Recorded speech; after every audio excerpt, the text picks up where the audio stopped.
O Evangelho descreve um encontro que parece pequeno, quase passageiro, mas cuja sombra atravessa séculos. Um jovem, rico em bens e posses, correu até Jesus. Não era um mendigo da beira da estrada, nem um fariseu endurecido pela tradição, mas um homem sedento de respostas, alguém que ansiava por algo além do ouro que seus cofres guardavam. Sua juventude lhe dava vigor, sua riqueza lhe dava poder, mas nada disso preenchia o abismo silencioso em sua alma. Com pressa e reverência, ele se lançou aos pés do Mestre. Seus joelhos tocaram a terra, e sua voz, carregada de expectativa, ecoou entre os presentes: Bom Mestre, que farei para herdar a vida eterna? A cena é solene. O Filho de Deus está diante dele, o caminho, a verdade e a vida. Todo o céu, em silêncio, parece aguardar a resposta. O coração humano, ansioso pela eternidade, está diante daquele que pode abri-la. Mas Jesus não responde imediatamente com palavras de consolo. Ele primeiro quebra a superfície, sondando a profundidade da motivação daquele homem. Recorda-lhe os mandamentos: não matar, não adulterar, não furtar, não dar falso testemunho, honrar pai e mãe. O jovem, com segurança e talvez até certo orgulho, responde: tudo isso tenho guardado desde a minha mocidade. Ele se via como justo, como alguém que cumprira sua parte diante de Deus, como se a salvação pudesse. Jesus não olhava para o exterior.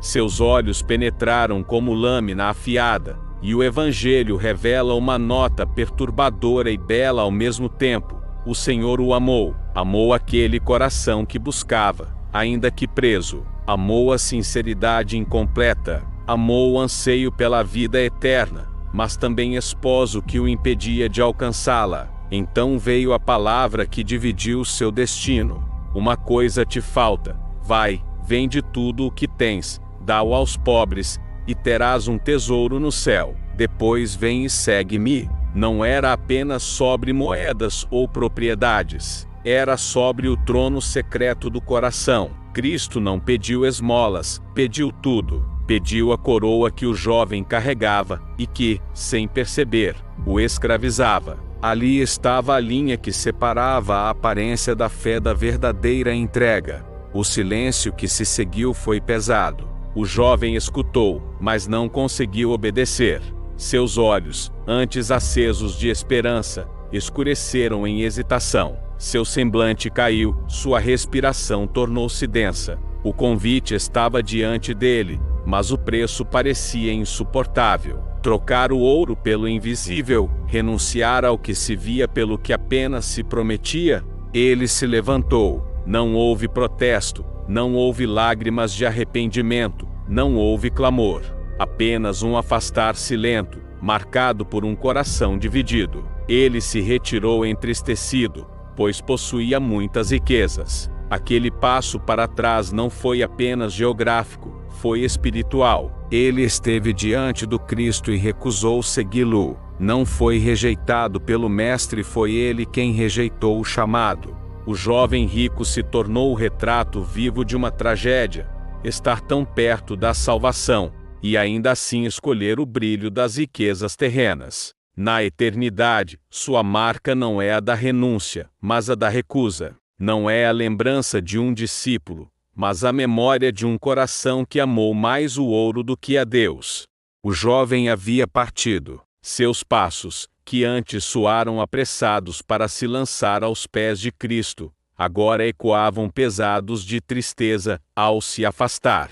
Não era apenas a distância física, mas o abismo espiritual que se abria. Ele esteve tão próximo da salvação, mas suas mãos se fecharam sobre o ouro, recusando a eternidade. Os discípulos, que presenciaram a cena, ficaram tomados por perplexidade. Aquele jovem possuía tudo o que, segundo a lógica humana, parecia sinal de bênção: juventude, saúde, riqueza, respeito. Aos olhos da sociedade, ele era um exemplo de sucesso. Se alguém como ele não conseguia entrar no reino, então quem poderia? Foi nesse silêncio carregado que Jesus ergueu a voz, e suas palavras caíram como um trovão sobre a alma dos presentes. Quão dificilmente entrarão no reino de Deus os que têm riquezas. O peso da declaração não estava apenas no dinheiro em si, mas no que ele revelava. O coração humano se apega ao que brilha, e se torna escravo do que julga possuir. As riquezas, como correntes invisíveis, prendem a alma à terra, tornando quase impossível levantar os olhos ao céu. E como se não bastasse, o mestre reforçou: é mais fácil um camelo passar pelo fundo de uma agulha do que um rico entrar no reino de Deus. A imagem era extrema, chocante, quase absurda aos ouvidos de quem a escutava. Mas ela expunha a realidade espiritual. É impossível ao homem libertar-se sozinho da prisão de suas posses. O coração, contaminado pela cobiça, prefere acumular o que perece do que abraçar o que é eterno. Diante disso, os discípulos tremeram. Se a riqueza vista até então como sinal de favor divino, se transformava em barreira quase intransponível, quem então poderia ser salvo? Eles perguntaram, com medo na voz: quem, pois, pode ser salvo? O silêncio foi quebrado novamente pelo Mestre, e desta vez não com condenação, mas com esperança. Seus olhos, que haviam penetrado o coração do jovem rico, agora se voltaram aos discípulos. Aos homens é impossível, mas não a Deus, porque para Deus todas as coisas são possíveis. A frase caiu como bálsamo, mas também como alerta. A salvação não é fruto da força humana, nem do acúmulo de obras, nem do brilho das posses. Ela é graça, dom que vem do alto, impossível de ser conquistado por mérito ou comprado por ouro. Mas o contraste era inevitável. O jovem, que estivera diante dessa possibilidade divina, se retirara. Ele vira o convite, mas escolhera a prisão. A cena se tornou uma advertência não apenas para os discípulos, mas para todos os que viriam depois: o perigo de um coração dividido, que deseja a vida eterna, mas se recusa a soltar o que o escraviza. Pedro, sempre impulsivo, levantou a voz. Como quem precisava de confirmação, disse: eis que nós deixamos tudo e te seguimos. Havia ali um misto de desespero e esperança. Eles não possuíam grandes fortunas, mas haviam deixado barcos, redes, famílias. Queriam crer que esse abandono não era em vão. E Jesus respondeu com a promessa: ninguém que deixasse casas, irmãos, irmãs, pai, mãe, filhos ou campos, por causa do Evangelho, ficaria sem recompensa. Receberia já nesta vida 100 vezes mais com perseguições e no século futuro, a vida eterna. Mas a promessa vinha acompanhada de uma advertência final, tão sombria quanto justa: muitos primeiros serão os últimos, e os últimos serão os primeiros. O jovem rico parecia ser o primeiro, jovem, justo, cumpridor da lei, próspero. Mas sua marca foi a recusa. Ele se tornou um dos últimos, porque não renunciou ao que o prendia. Sua história ecoa como alerta: a vida eterna não é conquistada por aparência, mas por rendição total. Os discípulos compreenderam que seguir a Cristo significava caminhar contra a lógica do mundo, onde a glória é medida em ouro, e não em entrega. A tristeza do jovem tornou-se um espelho, lembrando-lhes que até mesmo os mais próximos podem se perder, se seus corações não forem totalmente entregues. E assim, a marca do jovem rico se tornou eterna, a marca do coração preso ao ouro. Ele não ficou lembrado como discípulo, nem como mártir, mas como aquele que olhou para Cristo, ouviu o chamado e escolheu o caminho da recusa. O jovem havia partido. Seus passos, que antes soaram apressados para se lançar aos pés de Cristo, agora ecoavam pesados de tristeza ao se afastar.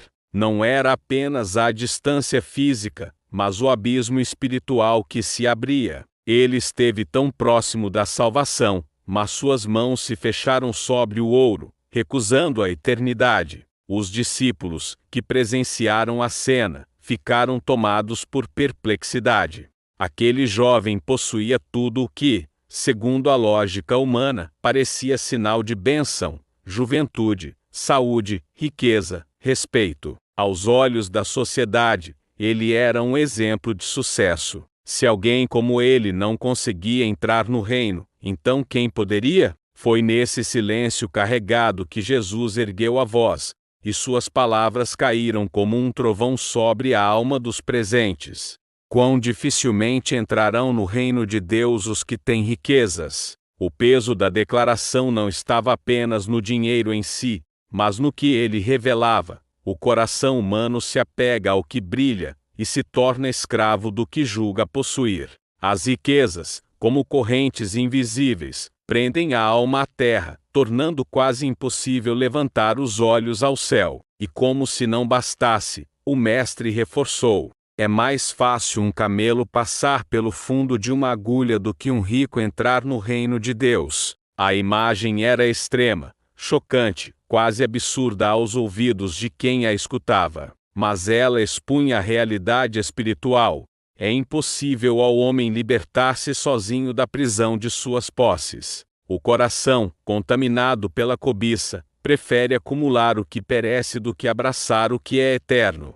Diante disso, os discípulos tremeram. Se a riqueza vista até então como sinal de favor divino, se transformava em barreira quase intransponível, quem então poderia ser salvo? Eles perguntaram, com medo na voz: quem, pois, pode ser salvo? O silêncio foi quebrado novamente pelo Mestre, e desta vez não com condenação, mas com esperança. Seus olhos, que haviam penetrado o coração do jovem rico, agora se voltaram aos discípulos. Aos homens é impossível, mas não a Deus, porque para Deus todas as coisas são possíveis. A frase caiu como bálsamo, mas também como alerta. A salvação não é fruto da força humana, nem do acúmulo de obras, nem do brilho das posses. Ela é graça, dom que vem do alto, impossível de ser conquistado por mérito ou comprado por ouro. Mas o contraste era inevitável. O jovem, que estivera diante dessa possibilidade divina, se retirara. Ele vira o convite, mas escolhera a prisão. A cena se tornou uma advertência não apenas para os discípulos, mas para todos os que viriam depois: o perigo de um coração dividido, que deseja a vida eterna, mas se recusa a soltar o que o escraviza. Pedro, sempre impulsivo, levantou a voz. Como quem precisava de confirmação, disse: eis que nós deixamos tudo e te seguimos. Havia ali um misto de desespero e esperança. Eles não possuíam grandes fortunas, mas haviam deixado barcos, redes, famílias. Queriam crer que esse abandono não era em vão. E Jesus respondeu com a promessa: ninguém que deixasse casas, irmãos, irmãs, pai, mãe, filhos ou campos, por causa do Evangelho, ficaria sem recompensa.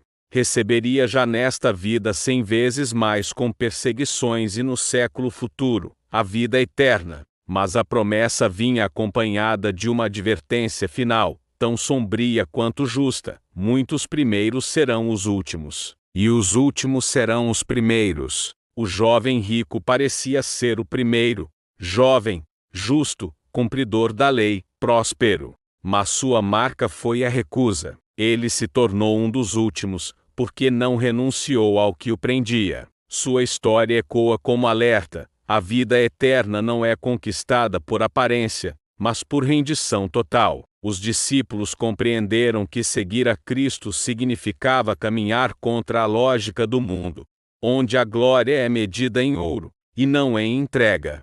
A tristeza do jovem tornou-se um espelho, lembrando-lhes que até mesmo os mais próximos podem se perder, se seus corações não forem totalmente entregues. E assim, a marca do jovem rico se tornou eterna, a marca do coração preso ao ouro. Ele não ficou lembrado como discípulo, nem como mártir, mas como aquele que olhou para Cristo, ouviu o chamado e escolheu o caminho da recusa. A cena do jovem rico não terminou no instante em que ele se afastou. Sua figura entristecida permaneceu gravada não apenas nos olhos dos discípulos, mas na própria memória do Evangelho. Ele não se tornou um perseguidor de Cristo, nem um inimigo declarado. Sua tragédia foi mais sutil, mais silenciosa, mas igualmente devastadora. Ele simplesmente escolheu o ouro em vez da eternidade. E essa escolha o marcou para sempre. O contraste se tornou inevitável. Enquanto Pedro, André, Tiago e João deixaram redes e barcos, enquanto Mateus abandonou a coletoria, e até mesmo mulheres como Maria Madalena largaram seus vínculos sombrios para seguir ao Mestre, aquele jovem que tinha diante de si a mesma oportunidade preferiu o conforto daquilo que perece. E aqui está o peso espiritual de sua recusa. O ouro não foi apenas um bem material, mas um ídolo invisível que governava seu coração. Ele cumpria mandamentos, oferecia aparente santidade, mas não podia servir a dois senhores. O ouro se erguia como seu verdadeiro Deus, e diante dele se curvou, rejeitando o chamado do Cristo. A Escritura não mais menciona seu nome. Ele se apaga no silêncio da história, lembrado apenas como aquele que não conseguiu renunciar. Enquanto os que entregaram tudo tiveram seus nomes eternizados entre apóstolos, mártires e testemunhas, sua lembrança é a de um coração dividido, incapaz de atravessar a porta estreita. Esse é o drama oculto de sua marca. Ele esteve tão perto e, ainda assim, se perdeu. A eternidade não lhe foi negada à distância, mas na proximidade. Ele viu o rosto do Salvador, ouviu da própria boca de Cristo o chamado à perfeição, e mesmo assim voltou-se ao pó. E essa marca se repete, geração após geração. Homens e mulheres que se ajoelham diante do sagrado, mas se levantam para abraçar o ouro. Discípulos potenciais que conhecem a verdade, mas preferem as correntes invisíveis das posses, da glória ou do poder. O jovem rico não é apenas uma figura do passado, ele é um espelho sombrio de cada coração que recusa a renúncia. Enquanto isso, os que deixaram tudo, muitas vezes considerados fracos e desprezados, tornaram-se herdeiros de promessas eternas. O contraste é radical. Os últimos serão primeiros, e os primeiros, últimos. Assim, pescadores analfabetos se tornaram colunas da fé, enquanto o jovem próspero caiu no esquecimento. No tribunal divino, não será o brilho das moedas que sustentará a alma, mas o sangue do Cordeiro. Não será a herança terrena que abrirá os portais do reino, mas a entrega do coração. E aquele que não consegue soltar suas riquezas descobre, tarde demais, que o ouro é pó diante da eternidade. O jovem rico escolheu sua marca. Ele poderia ter sido lembrado como apóstolo, como mártir, como santo. Mas sua lembrança é um aviso sombrio. É possível estar diante de Cristo, ouvir sua voz, sentir seu olhar e ainda assim preferir o ouro. E sua marca permanece ecoando como advertência. A tristeza do coração que se prende ao que perece é o preço da recusa da vida eterna.